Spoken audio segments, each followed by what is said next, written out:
अस्सलाम वालेकुम, कैसे हैं आप सब? आई होप आप सब ठीक होंगे। अल्हम्दुलिल्लाह मैं भी बिल्कुल ठीक हूँ। आज मैं आप लोगों के साथ शेयर कर रही हूँ ऑर्गेनाइजेशन की वीडियो। अगर आप लोगों को भी अपनी क्लोजेट या अपनी चीज़ों को ऑर्गेनाइज़ करने की आदत है तो ये वीडियो आपके लिए है। अगर आप वीडियो एंड तक देखेंगे तो लिटरली आपको बहुत सारे आइडियाज़ मिलेंगे। एक तो मुझे अपनी क्लोजेट को ऑर्गेनाइज़ करना था, अपने कंफर्टर्स एंड बेडशीट्स को, जो कि मैंने अभी थोड़ी देर पहले ही सारी धो के वॉश करके ऑर्गेनाइज तरीके से रखी थी। लेकिन फिर भी कभी कभी कोई चीज़ मिलती नहीं है, तो कहाँ कौन सी बेडशीट रख थी, कहाँ पे है, नहीं, कभी कभी कोई कुशन नहीं मिल रहा होता, कभी कोई कुशन कवर नहीं मिलता, कभी कोई पिलो केस कवर नहीं मिलता। तो ये सारी प्रॉब्लम्स हर किसी के साथ आती हैं, मेरे साथ भी होती हैं। तो ये प्रॉब्लम सॉल्व की है मेरी टाइली ब्रांड ने, जिन्होंने मुझे भेजा है बहुत ही वैल्यूएबल, लिटरली बहुत valuable storage bags, vacuum storage bags हैं। They have multiple options. I choose these one. मैंने दो ऑप्शंस चूज़ किए थे। एक मैंने चूज़ किया था लॉन्ग साइज जिप। ये इजी टू फिल है। आप इसमें अपने कपड़े, बच्चों के कपड़े, अपनी bed sheets, pillow covers, pillow cases, कुछ भी जो आप इजी टू फिल है, आप कोई भी चीज़ इसमें पैक कर सकते हैं। एंड सेकेंडली मैंने चूज़ किया था स्टैंड अप बॉटम स्ट्रक्चर है क्यू वैक्यूम स्टोरेज बैग्स। ये बहुत स्पेशियस हैं। आपके कंफर्टर्स, आपकी बेड शीट्स, आपके क्वर्ल्स, आपके पिलोज़, इन सब के लिए ये बेस्ट हैं। और अब कैसे बेस्ट हैं ये आप वीडियो को देखेंगे एंड तक तो आपको आइडिया होगा कि इतनी सारी चीज़ें इतने कम बैग्स में कैसे सिमट जाती हैं। और आपकी सारी चीज़ें एक ही बैग में, जो 2 से 3 बैग्स में आती हैं चीज़ें, वो एक बैग में वैक्यूम स्टोरेज बैग इसको अपने अंदर समेट लेता है और आपको बहुत कम स्पेस घेरी जाती है। अभी पहले तो मैं आप लोगों को ओपन करके दिखा रही हूँ। अभी वन बाय वन जब मैं अभी ऑर्गेनाइज़ करूँगी चीज़ें तो आप लोगों को आइडिया हो जाएगा और आप लोग भी बोलेंगे वाकई ये बहुत ज़्यादा वैल्यूएबल है। और इन बैग्स के साथ आती हैं सीलिंग क्लिप्स, ताकि अच्छे से सील हो जाए और दोबारा इसमें एयर नहीं भरे। और ये बहुत स्पेशियस हैं और बहुत जगह कम घेरते हैं। और इनके तमाम सोशल मीडिया के ऐप्स के लिंक्स आपको मेरे डिस्क्रिप्शन बॉक्स में मिल जाएंगे। टेलीगो.com इनका ऑफिशियल वेबसाइट है, उसका लिंक आपको मेरे डिस्क्रिप्शन बॉक्स में मिल जाएगा। और जो मैंने वैक्यूम बैग्स, जो 2 किस्म के मैंने वैक्यूम बैग्स चूज़ किए हैं, इन दोनों के भी जो लिंक्स हैं वो मैं डिस्क्रिप्शन बॉक्स में लगा दूँगी। आप ज़रूर जाएँ और चेक करें। लिटरली आपको बहुत अच्छा लगेगा और आपकी सारी चीज़ें सिमट जाएंगी। एनीहो, यहाँ पे मैंने लिया एक वैक्यूम स्टोरेज बैग, जिसमें मैंने स्टोर करना स्टार्ट की है अपने सोफ़ा कवर्स। आपको पता है कि मेरे सोफ़ा वेलवेट कवर्स हैं, तो ये वेलवेट के सोफ़ा कवर्स बहुत जगह घेरते हैं। लिटरली 1 से 2 बैग्स में यही कम आते हैं। लेकिन जब मैंने इस वैक्यूम स्टोरेज बैग में डाला तो ये हाफ़ बैग में ही पूरे आ गए थे और हाफ़ बैग खाली था। तो मैंने सोचा क्यों ना इस बैग को यूज़ किया जाए। तो उसको यूज़ करने के लिए मैंने दोबारा एक बैग खोला, उसमें से सारे बच्चों के ब्लैंकेट्स निकाले। बच्चों के ये ब्लैंकेट्स मुझे स्कूल के लिए ज़रूरत पड़ती है। कभी मौसम जब चेंज होता है तो कभी टीचर बोल देती है कि बच्चों के नैप टाइप के लिए थिक कम्फर्ट ब्लैंकेट चाहिए, कभी थिन चाहिए। तो मुझे ढूंढने पड़ते हैं कि मैंने अच्छा थोड़ा थिन वाला कहाँ रखा है ब्लैंकेट, इनका रख के मैं एक्स्ट्रा भूल जाती हूँ। आप लोग भी भूल जाते होंगे। तो ये बहुत ईजी है। इसमें सारे ब्लैंकेट्स मुझे सामने नज़र आ रहे हैं। मुझे जब टीचर का मैसेज आएगा कि ये ब्लैंकेट चाहिए पतले वाला या थोड़ा थिक वाला, तो मुझे सामने नज़र पड़ा आ जाएगा, मुझे ढूंढने की ज़रूरत नहीं है। और इसके साथ सीलिंग क्लिप भी है। वो आगे मैंने पहले सोचा कि सारे बैग्स में अपने क्वल्स वगैरह फिल कर लेती हूँ, फिर उसके बाद आपको बताती हूँ इसको कैसे यूज़ करना है एक साथ ही, ताकि आपको आइडिया हो जाए कि इतनी ज़्यादा चीज़ें एक साथ कैसे समेटी जा सकती हैं। अब मैंने एक और बैग निकाला। इसमें मैंने डालना शुरू किया अपने समर में मैं जो क्वल्स यूज़ करती हूँ गर्मियों में। तो मैं 3 मेरे पास फ़िलहाल गर्मियों वाली क्वल्स हैं। तो ये तीनों क्वल्स एक मैंने बैग से निकाली हैं, आप लोग देख सकते हैं। और जब मैंने वैक्यूम स्टोरेज बैग में डाला तो वो हाफ़ में पूरी आ गई थी। और उनकी जो बेड शीट्स हैं, समर की बेड शीट्स, वो दूसरे बैग में थी। मतलब कि जो गर्मियों की जो बेड शीट्स के क्वल्स और बेड शीट्स थी, उनको मैंने ऑर्गेनाइज़ करके रखा हुआ था 2 डिफरेंट बैग्स में। एक में बेड शीट्स थी, एक में क्वल्स थी। लेकिन जब वैक्यूम स्टोरेज बैग को मैंने यूज़ किया तो वो एक ही बैग इतना ज़्यादा स्पेशियस है कि उसमें मेरे तीनों क्वल्स से रिलेटेड 4-5 किस्म की जो बेड शीट्स थी वो सारी आ गई। फिर उनके कुशन कवर्स, जो मैचिंग के कुशन कवर्स थे वो आ गए। और ये एक बेडशीट थी जो कि मैंने नई ली थी और मैंने अभी यूज़ नहीं की गर्मियों में, और ये मैं गर्मियों में यूज़ करूँगी ये वाला कलर। तो ये भी मैंने इसी बैग में, आप लोग देख सकते हैं कि कितने ज़्यादा स्पेशियस है। फिर मैंने थर्ड वैक्यूम स्टोरेज बैग निकाला और अब मैं इसमें मैं डालूँगी 2 कंफर्टर। ये वाले कंफर्टर ब्लैक और ग्रे, ये दोनों मैं मोस्टली यूज़ नहीं करती। कभी-कभी जब मुझे इमरजेंसी हो, कोई यूज़ करना पड़ जाए तो फिर मैं यूज़ करती हूँ। अदरवाइज़ मोस्टली मेरी डेली रूटीन में मैं ये वाले सर्दियों वाले कंफर्टर यूज़ नहीं करती। ये एक्स्ट्रा कंफर्टर्स हैं। तो ये दोनों एक्स्ट्रा कंफर्टर जिनकी मुझे ज़रूरत नहीं है वो मैंने एक बैग में डाल दिए। उनसे रिलेटेड जो उनके कुशन्स थे, मैचिंग के कुशन्स, वो भी एक में डाल दिए। और अब मैंने लिया तीसरा बैग और इस बैग में मैंने ये ब्लू वाला कुशन डाला, ब्लू कंफर्टर ऐड किया है जो कि मैं अभी यूज़ करूँगी सर्दियों में। मुझे ये बहुत पसंद है। इसके साथ ये 2 मैचिंग की बेडशीट्स हैं, एक ये सर्कल में ग्रे और एक वाइट और ब्लू लाइनिंग में। तो ये दोनों की जो मैचिंग की बेडशीट्स थी ब्लू कंफर्टर के, ये दोनों मैंने ब्लू कंफर्टर के साथ रख दी और इसके साथ ये वाइट कुशन मैचिंग के ये मैं साथ रख दूँगी एंड दैट्स इट। और इसमें और स्पेस है, चीज़ें और भी रख सकती हूँ बट मुझे रखनी नहीं है बिकॉज़ जब मुझे ये ब्लू कंफर्टर चाहिए होगा तो उसके साथ की उसकी बेडशीट्स, उसके कुशन एक मेरा मैंने रख दिए। और अब बात आती है जब आप इसको यूज़ कैसे करेंगे। तो सबसे पहले तो इसका सीलिंग क्लिप है, आपको सील करना बहुत इजी होगा, सील कर दें। उसके बाद एयर वाल्व होगा, उसको ओपन करना होता है जैसे कि आपने देखा, आगे भी आप देखेंगे। एयर वाल्व को ओपन करते हैं ताकि सारी हवा निकल जाए। ओपन करके ही उसकी हवा निकालनी है। आप कोई भी आप जो वैक्यूम आपके घर में है वो वही वैक्यूम, मैंने भी जो मेरे पास मेरे घर में वैक्यूम था उसी वैक्यूम से सारी एयर निकाल दी। और उसको जो आपने एयर निकालने के बाद वैक्यूम से, उसके बाद आपने उसको क्लॉकवाइज घुमाएंगे तो वो क्लोज़ हो जाएगा। जैसे हम कोई भी टैप खोलते हैं या बंद करते हैं तो उसी तरह से ही आपने एयर वाल्व को पहले ओपन करना है। वैक्यूम करने के बाद एयर वाल्व को अच्छे से टाइट बंद कर देना है। एंड यू कैन सी कि 4 बैग्स में मेरे सारी चीज़ें पैक हो गई थी। और अब ये वाले जो बैग्स हैं वो ये थोड़े डिफरेंट हैं, जो कि इजी टू फिल हैं। इसमें आप अपने कपड़े, बच्चों के कपड़े, कोई भी ऐसी चीज़ जो आप रोज़मर्रा की ज़िंदगी में यूज़ करते हैं, आप वो सारी चीज़ें इसमें कोई भी चीज़ें पैक कर सकते हैं। बट मैंने ये वाले बैग यूज़ कर रही हूँ अपने कंफर्टर्स और पिलो केसेस के लिए। तो ये मेरे पास एक एक्स्ट्रा पिलो केस था, एक पिलो था और कुछ कुशन्स के लिए मैंने कॉटन रखा होता है, मुझे ज़रूरत पड़ जाती है कुशन्स के लिए। एंड ये सारे आपको पता है कि मैं सिल्क के पिलो कवर्स यूज़ करती हूँ जो एडिशनल नीचे। तो ये सारे white, green, pink pillow cases हैं। और ये देखिए इतनी ज़्यादा जगह घेरी हुई थी मेरे पूरे घर में। मेरी सारी क्लॉजेट में, ड्रॉर्स में बेड शीट्स और कंफर्टर्स थे जिसकी वजह से मेरे पास जो हमारे कपड़े थे उसको ऑर्गेनाइज़ करने के लिए जगह नहीं मिलती थी। ये आप लोग देख सकते हैं कि हमारे ड्रॉर्स में भी मेरे कुशन कवर्स, ये सारे कुशन कवर और पिलो कवर्स मैंने एक में रखे हुए थे।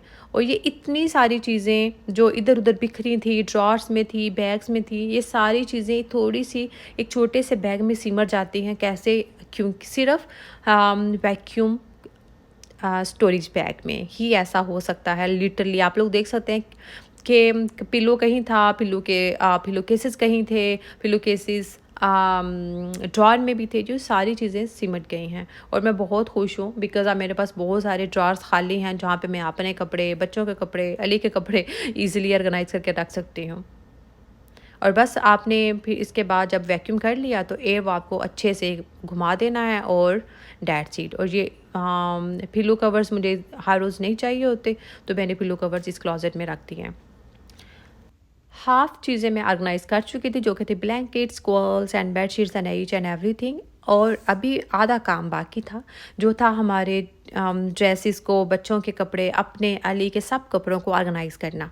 मैंने आज गर्मियों के कपड़े सारे समेट दिए थे, सर्दियों वाले सारे कपड़े निकाल लिए थे और अभी मैं बच्चों के कपड़ों से टैग रिमूव कर रही हूँ। कल रात को हम लोग गए थे शॉपिंग के लिए। क्या शॉपिंग की थी, कैसे शॉपिंग की थी, वो मैंने फ्यू क्लिप्स हैं, वो वीडियो के एंड पे आप लोग देख लेंगे।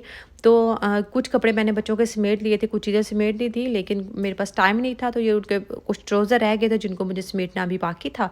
तो मैंने सोचा कि मैं इनके भी अभी टैग्स रिमूव कर लेती हूँ, कुछ सॉक्स थे उनके टैग्स रिमूव कर लेती हूँ एंड दैट्स इट।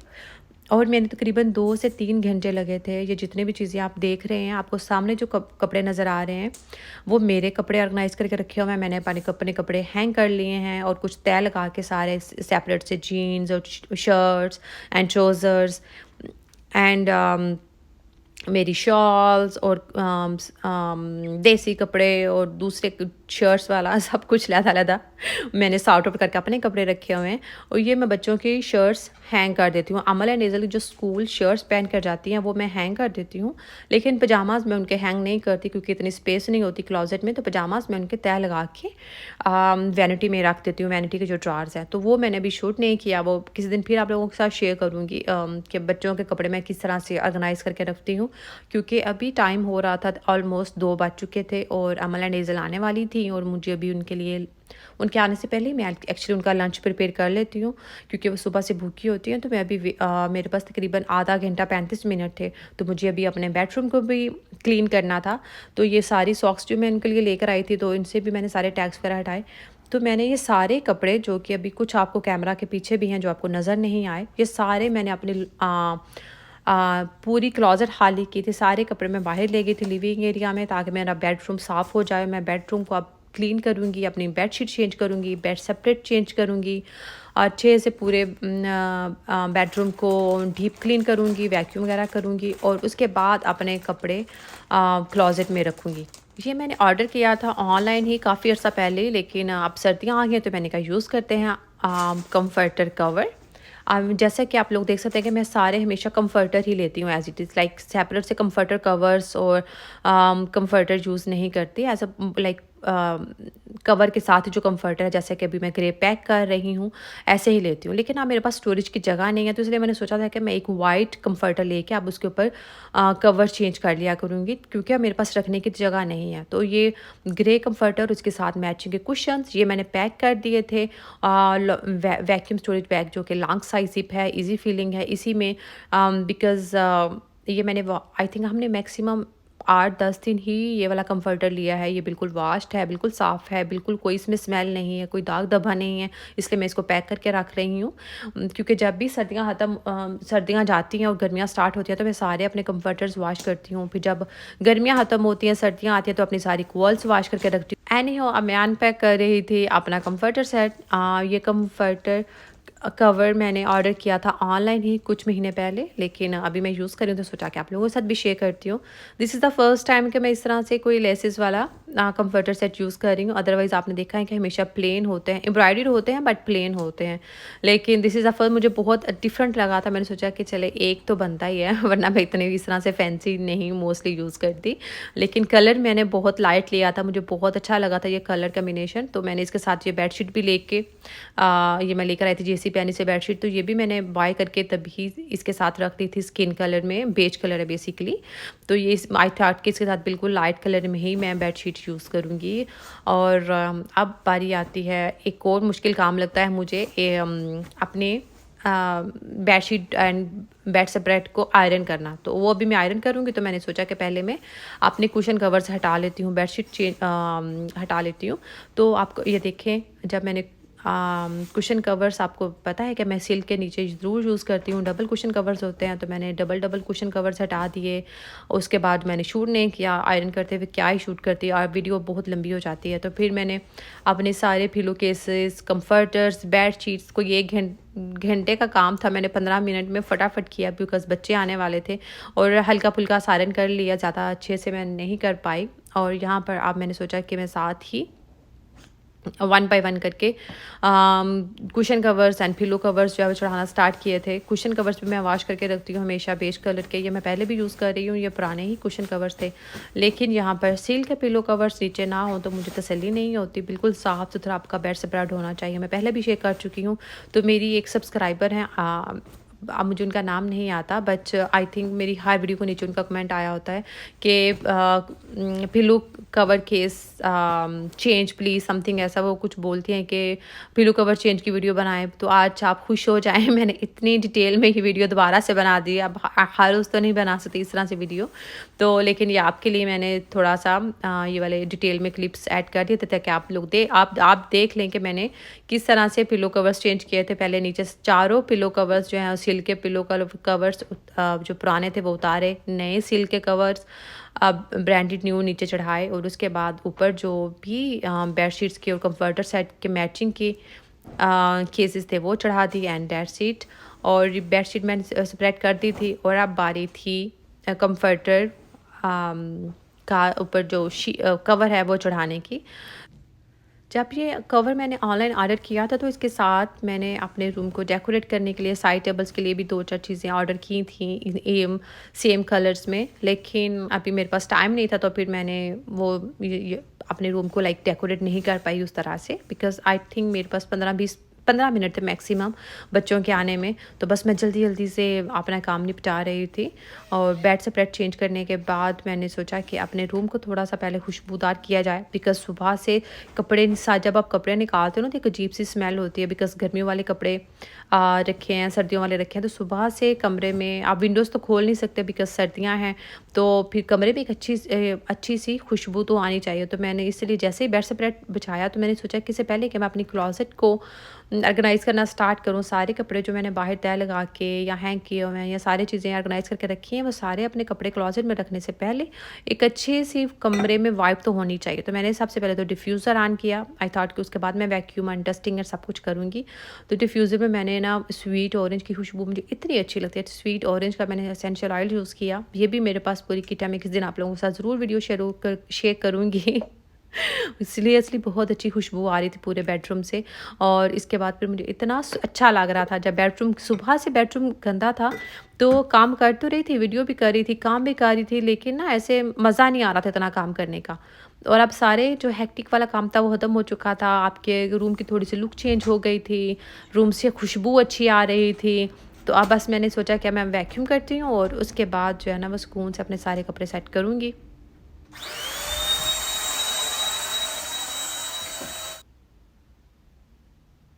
तो मैं हमेशा बेड के नीचे भी वैक्यूम ज़रूर करती हूँ।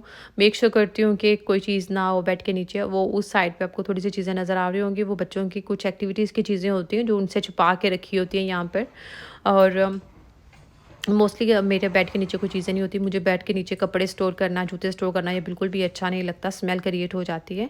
एनीहो यहाँ पर अब 1 बाय 1 करके मैंने जो है वो कपड़े ऑर्गेनाइज़ करना स्टार्ट किए। ये बच्चों की जो थोड़ी थिन वाली शर्ट्स हैं, जो नॉर्मल मोस्ट वाली शर्ट्स हैं, ये सारी वो हैंग की हुई हैं। जो थोड़ी मोटे वाली शर्ट्स हैं वो तह लगा के मैंने ड्रॉर्स में रखी हुई हैं।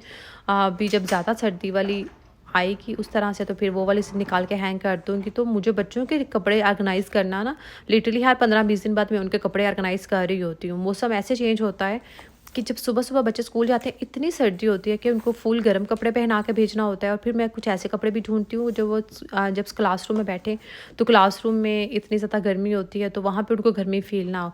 तो मेरी ना जो बच्चों के चेंज है ना, लाइक क्लॉज़ेट बच्चों के जो उनके ड्रेसेस का ऑर्गेनाइजेशन है वो हर वीक चलती रहती है। हर मंडे को जब वो स्कूल जाती हैं तो मंडे को मैं उनके कपड़े रीसेट करने बैठ जाती हूँ। तो आप लोगों के साथ भी कभी ज़रूर शेयर करूँगी कि किस तरह से मैं हर 15-20 दिन बाद जो है बच्चों के कपड़े रीऑर्गनाइज़ करती हूँ। तो यहाँ पे तो ये सारे कपड़े तो मेरे थे, तो मैंने 1 बाय 1 करके अपनी साइड पे अपने सारे कपड़े ऑर्गेनाइज़ करना स्टार्ट किए। अली के जो जितने भी उनकी थोड़े लाइक जैकेट्स और इस तरह से कपड़े होते हैं, जो एंट्रेंस वाली क्लॉजेट है वहाँ वहाँ पे हैंग कर देती हूँ, बिकॉज़ यहाँ पर बच्चों की जैकेट्स बच्चों के कपड़े वगैरह हैंग किए होते हैं, तो फिर अली की जैकेट्स के लिए इस क्लॉजेट में जगह नहीं बचती। तो अली को वैसे भी एंट्रेंस से ही वो अपनी जैकेट्स लेते हैं, उनको सारा दिन पहननी होती हैं, तो अली की जैकेट्स वगैरह उस क्लॉजेट में हैंग कर देती हूँ। और पहले मैं यहीं पे हैंग करती थी, लेकिन अब यहाँ पर बच्चों की जैकेट्स इतनी ज़्यादा हो गई हैं स्कूल गोइंग होने की वजह से, और सारी जैकेट्स बाहर होनी रखती हूँ मैं, तो इसलिए फिर अब यहाँ पर अली के जो कपड़े तह लगा के रखती हूँ ना, यहाँ पर सिर्फ वही कपड़े आते हैं अली के। तो आपने देखा था ये एक स्टील का सामने स्टैंड है, तो ये स्टैंड पे अली के कपड़े तय लगा के उनके जीन्स, उनकी मोटी शर्ट्स, उनकी टी शर्ट्स, जो थोड़ी कंफर्टेबल शर्ट्स वो रात को पहनते हैं, वो सारी चीज़ें ये सारी मैंने तय लगा के वहाँ पर नीचे आई थिंक मुझे 3 घंटे लगे हैं ये सारे चीज़ें ऑर्गेनाइज़ करने में, तय लगाने में। कुछ थोड़े बहुत जो आयरन करने वाले थे वो मैंने आयरन भी कर लिए थे। तो ये आपको जो 20 मिनट की वीडियो 22 मिनट की वीडियो नज़र आ रही है ना, इसके पीछे मेरा कोई 8-10 घंटे का काम था लिटरली, और मैं थक गई थी। और आप बस जल्दी-जल्दी से मैंने टॉवल्स वगैरह रखे, जो क्योंकि मैंने साथ-साथ लॉन्ड्री भी की हुई थी एक दिन पहले, मुझे पता था। और मैं ऐसे ही करती हूँ जब ऑर्गेनाइज़ करना हो, जब चीज़ों को रखना हो, नई-नई चीज़ें निकालनी हो, तो सारे मैं पहले लॉन्ड्री कर लेती हूँ, ताकि गर्मियों वाले कोई कपड़े जो है वो लॉन्ड्री एरिया में ना हो। तो इस तरह से बहुत सारे काम थे, बहुत सारे काम थे। और ये अमल एंड एज़ल की जो स्लीपिंग ड्रेस है, जो कंफर्टेबल ड्रेस वो घर में पहनती हैं, ये रात को सोने से पहले पहनती है, पजामाज और एक्स्ट्रा टी शर्ट्स, तो ये मैंने बस फटाफट रख दिया। तो मैंने सोचा अब मैं इनको आपको क्या ही शूट करके दिखाऊं, तो बस बच्चे आने वाले थे और इसके बाद मैंने कैमरा किया ऑफ और बस बच्चों का लंच बनाया, 5 मिनट में उनको पिक करने चली गई। और ये आपको लोगों के साथ कुछ क्लिप्स शेयर कर रही हूँ जो हम लोग एक दिन रात पहले गए थे वॉलमार्ट। वॉलमार्ट से तो हम इतने बच्चों के वैसे कपड़े वगैरह नहीं लेते, लेकिन यहाँ पर एक्स्ट्रा पजामास बहुत कलरफुल मुझे नज़र आए, तो मैंने सोचा कि मैं अमल एंड हेज़ल के लिए डिफरेंट कलर्स में पजामास ले लूँ। बिकॉज़ बहुत ज़्यादा उनके पास जो एक्स्ट्रा वार्म शर्ट्स होते हैं जो स्नो सीज़न में आएंगी, वो बहुत कलरफुल शर्ट्स हैं अमल एंड हेज़ल की, लेकिन उन जो पजामाज हैं ना वो ख़राब हो जाते हैं। तो अभी मैंने उनके लिए न्यू पजामास लेने थे, तो यहाँ पर हर तरह के लाइक ऑलमोस्ट हर कलर था यहाँ पे गर्म पजामास में। तो मैंने अमल एंड हेज़ल के लिए भी काफ़ी ज़्यादा पजामास लिए, डिफरेंट कलर्स में लिए, और आई थिंक यहाँ पे $5 का हर पजामा था। यहाँ पर $3 से ऊपर ही होते हैं, $4 $5। तो मोस्टली मैं जो वार्म कलर पजामास में अमल एंड हेज़ल के लिए थे वो सारे $5 के थे। हर पजामा $5 में था, तो रिजनेबल प्राइस होती है और आपको एक्स्ट्रा पजामास मिल जाते हैं बच्चों के लिए। स्कूल गोइंग बच्चों के लिए तो बहुत ज़रूरी है इस तरह से कलरफुल पजामास। आप फिर मिक्स एंड मैच करके शर्ट्स वगैरह के साथ उसको गर्म शर्ट्स या हुडी यहाँ पर पहना सकते हैं। और यहाँ पर फिर मैं आ गई थी कॉल्स वाले सेक्शन में, जो कि अभी आपने देखा था ब्लैंकेट, मैंने वो कंफर्टर सॉरी वो मैंने यहीं से बाय किया था। हमारा किंग बेड है तो मुझे किंग साइज़ में चाहिए था कंफर्टर, तो मैंने जो पहले किंग साइज़ में कंफर्टर मुझे मिल गया था वाइट कलर का, लेकिन उसके ऊपर स्टेन था, तो मुझे दाग धब्बे वाला ज़ाहिर बात है नहीं चाहिए था। तो फिर मुझे एक अल्लाह का शुक्र है मिल गया था एक और कंफर्टर जो थोड़ा टेक्सचर में था। ये मुझे ज़्यादा अच्छा लग रहा था थोड़ा टेक्सचर में वाइट कलर का, मुझे वाइट कलर का चाहिए था। ये बस बच्चों के सारी यहाँ पे चीज़ें हमने जो लेनी थी, छोटी छोटी चीज़ें, मैंने ज़्यादा शूट भी नहीं किया, वो सारी चीज़ें ले ली थी। एंड इसके बाद बस बच्चों की मैंने एक्टिविटी के लिए कुछ चीज़ें लेनी थी। एक्टिविटीज़ के लिए हमने हर थोड़े दिनों बाद कुछ ना कोई नई चीज़ें ले लेते हैं बच्चों के लिए, और कुछ खाने पीने की चीज़ें लेनी थी एंड दैट्स इट। और ऐसा हो नहीं सकता कि मैं किसी भी स्टोर पर जाऊँ और मैं अपने जो लेडीज़ वाला फेवरेट सेक्शन होता है उसमें ना जाऊँ। तो मैं गुजरते गुजरते देख ही रही होती हूँ, crockery and bed spread and cushion, ये सारी चीज़ों पे मेरी नज़र जाती है। अपने कपड़ों वाले सेक्शन में मैं नहीं जाती इतना, लेकिन जो घर की चीज़ें होती हैं उसमें ही मेरी अटेंशन होती है, और मैं उधर ही देख रही होती हूँ कि चाहे इस सेक्शन से ज़रा एक चक्कर लगा कर मे भी कोई नई और थोड़ी सी डिफरेंट चीज़ मुझे क्लिक कर जाए। यहाँ पर मुझे काफ़ी ज़्यादा ऑप्शंस नज़र आ रहे थे एक्टिविटीज़ के लिए, कुछ बुक्स भी थी, इंटरेस्टिंग वाले पज़ल्स भी नज़र आ गए थे, तो मैंने यहाँ से कुछ पज़ल्स लिए, बुक्स ली एक दो, एंड दैट्स इट। ये आज का व्लॉग था। आई होप सो आप लोगों को आज का व्लॉग अच्छा लगा होगा। अगर व्लॉग अच्छा लगा है तो प्लीज़ मेरे चैनल को ज़रूर सब्सक्राइब करें। मुझे और मेरी फैमिली को अपनी दुआ में याद रखिएगा। मैं भी आप लोगों के लिए और आप लोगों की फैमिली के लिए बहुत सारी दुआएं हैं। आप दिल से हमेशा खुश रहें, ब्लेस्ड रहें। फिर मिलते हैं नेक्स्ट व्लॉग में, तब तक अल्लाह हाफिज़।